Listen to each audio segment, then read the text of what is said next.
So life can only arise and persist in a universe that's big and old and dark and cold, with its planets and its stars separated by vast distances, driven by the never-ending expansion. These are necessary features of a life-supporting universe. And I think recognizing this shows how astronomy has transformed the simple-minded, life-averse, meaningless universe of the skeptical philosophers of the past.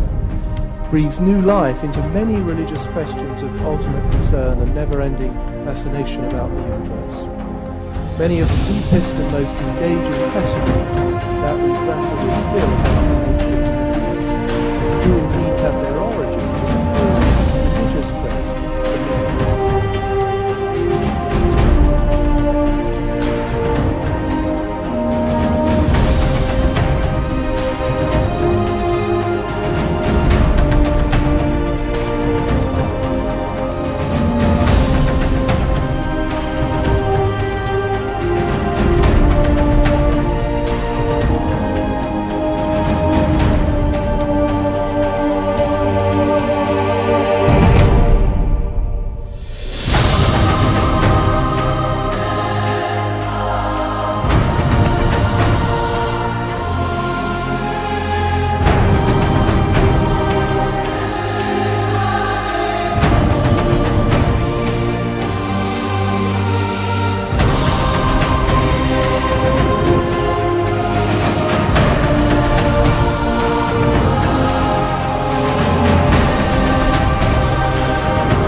At the end of the day, when you reflect upon this at night, not having to write some paper that other people will read, Yeah.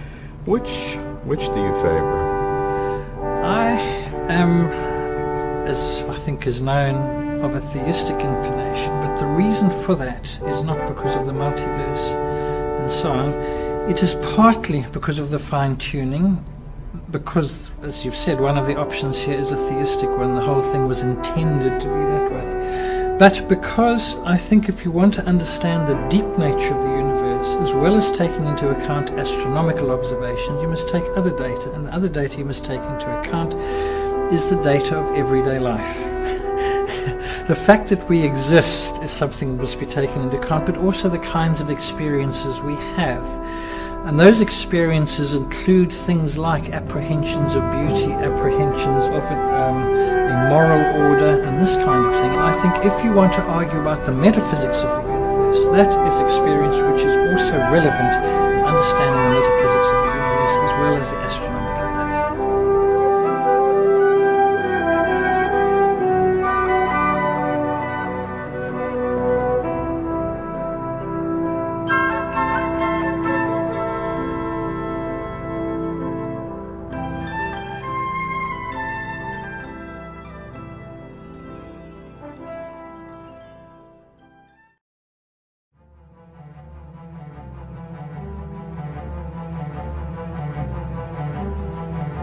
I believe in God. I believe in the supernatural God who created the heavens and the earth. I believe in a God who holds the heavens and the earth in existence. I believe that on the basis of rational evidence. I'm amazed at is that serious thinkers today continue to ask us to choose between God and science. That's like asking people to choose between Henry Ford and engineering as an explanation of the motor car. I take it this house believes in reason. That's why we're all here. And as a scientist, I believe that the universe is rationally intelligible. That is something that has struck some of the geniuses of science as demanding an explanation. Einstein said the only incomprehensible thing about the universe is that it's comprehensible. And Wigner talked about the unreasonable effectiveness of mathematics. How is it that a mathematician thinking in her head in here can come up with equations that seem to fit the universe out there? Well, how is it indeed? Because the irony of the atheist position here is evident.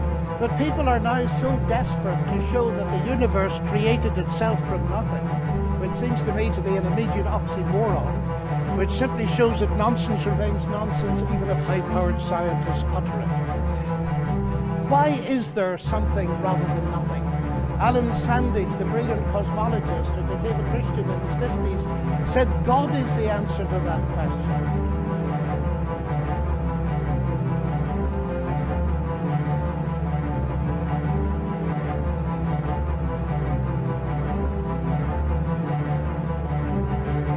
Dawkins is so popular because people are so unsophisticated in their thinking. I am just appalled, honestly, when I read the stuff that's out there on the internet, how inept and sophomoric people are. I'm afraid that many young people just have never been exposed to good, rigorous argumentation with regard to these matters, and therefore they're taken in by these Dawkins types because they've never really read sophisticated treatments of these problems.